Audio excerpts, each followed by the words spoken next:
Selamat pagi para saudaraku seiman dalam Kristus. Salam sukacita dan sehat selalu untuk kita.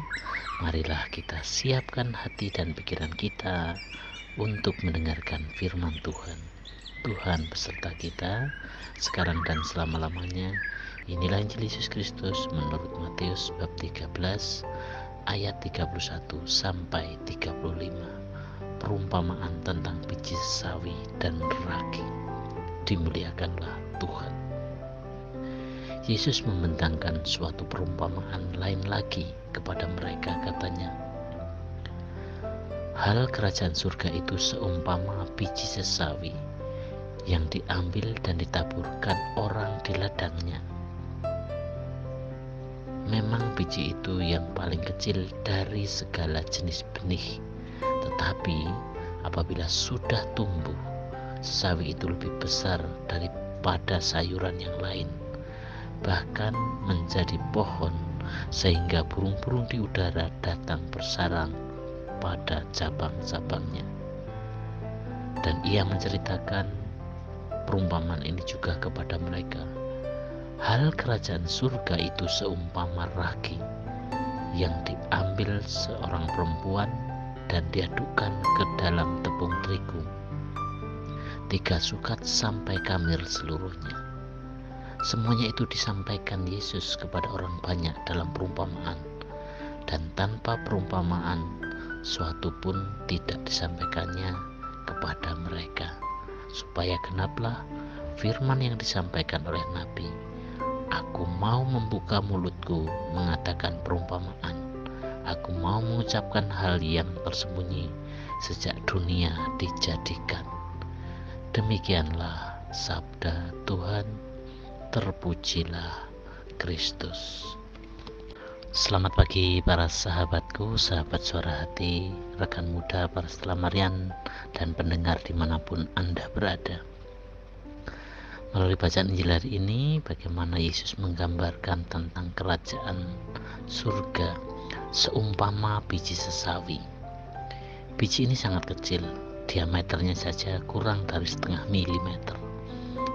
Tetapi setelah bertumbuh menjadi besar, pohonnya akan sangat besar, sehingga burung-burung pun datang dan bersarang padanya. Demikian juga dengan kerajaan surga, dimulai dari apa yang sangat kecil dan tidak diperhatikan, hingga bertumbuh begitu besar, sehingga menjadi tempat berteduh bagi burung-burung. Perumpamaan yang kedua adalah bagaimana mengenai ragi yang ditaburkan di adonan untuk membuat adonan itu mengembang dan siap untuk dibakar menjadi roti. Ragi begitu sedikit, tetapi setelah ditaburkan, ragi itu sudah mempengaruhi seluruh adonan. Para sahabatku, sahabat suara hati, rekan muda, dan para pendengar dimanapun Anda berada, dua perumpamaan hari ini adalah perumpamaan yang singkat, tetapi menyimpulkan bagaimana kerajaan Allah akan semakin memberikan pengaruhnya. Kerajaan Allah dinyatakan melalui pekerjaan Tuhan di dalam gerejanya. Gereja bertanggung jawab untuk menyatakan cara hidup yang sesuai dengan tuntutan Tuhan di dalam kerajaannya. Gerejanya juga harus menyebarkan pengenalan akan Dia kepada seluruh yang ada di dunia ini. Gerejanya harus menjadi seluruh bangsa murid Tuhan Yesus. Yesus mengingatkan, ketika gereja semakin besar pengaruhnya, di situ burung-burung akan bersarang pada cabang-cabangnya.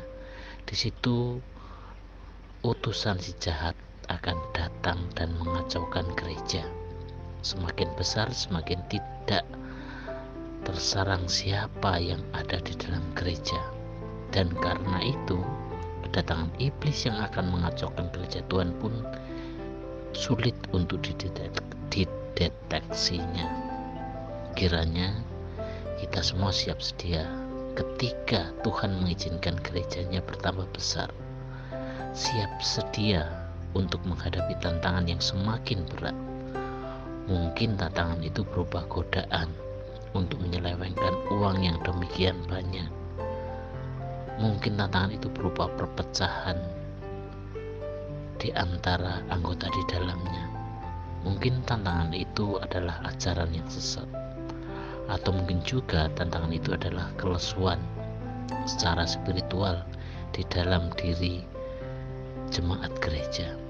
Kiranya kita terus bertahan di dalam segala tantangan ini dan menjadi orang-orang Kristiani yang mempunyai perasaan dan tanggung jawab dalam terus memperkenalkan pekerjaan Tuhan dalam mewartakan karya keselamatan.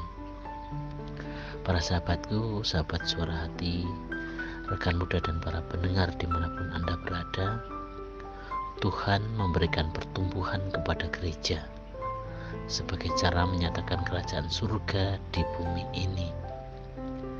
Dia akan membuat apa yang awalnya nampak begitu kecil dan tidak berarti sama sekali menjadi begitu besar dan megah.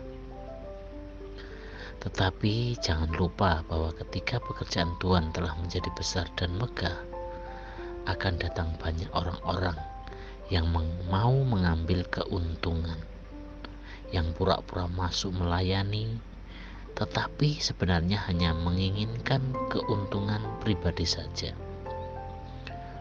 Tuhan memberikan pertumbuhan dengan banyak cara, tetapi satu cara yang paling banyak Ia lakukan, yang tidak pernah berhenti, yang Ia lakukan adalah menyebarkan kerajaannya dengan cara yang tenang, dengan secara diam-diam, tidak menonjol, tetapi dilakukan dengan tekun dan tidak pernah berhenti. Untuk itu, inilah yang perlu kita sadari, bahwa Tuhan selalu berkarya di dalam gereja melalui orang-orang yang dengan penuh setia kepadanya. Semoga kita menjadi pewarta kabar keselamatan untuk semua orang. Dengan cara yang sederhana, kita bisa membawa kabar sukacita kepada orang-orang lain yang kita temui hari ini. Dan semoga kasih Kristus selalu menyertai kita semua. Demikianlah permenungan kita hari ini, dan marilah kita akhiri dengan doa. Dalam nama Bapa dan Putra dan Roh Kudus. Amin. Tuhan yang penuh kasih, memampukan kami untuk sungguh-sungguh dilatih mau peka terhadap kehendak-Mu. Mampukan kami juga untuk menghargai setiap bidang pelayanan-Mu.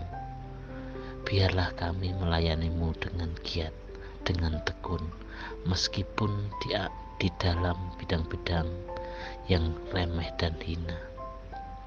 Biarlah kami Engkau pakai setiap hari di dalam kehidupan ini.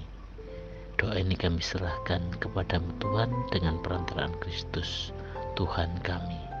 Amin. Dalam nama Bapa dan Putra dan Roh Kudus. Amin.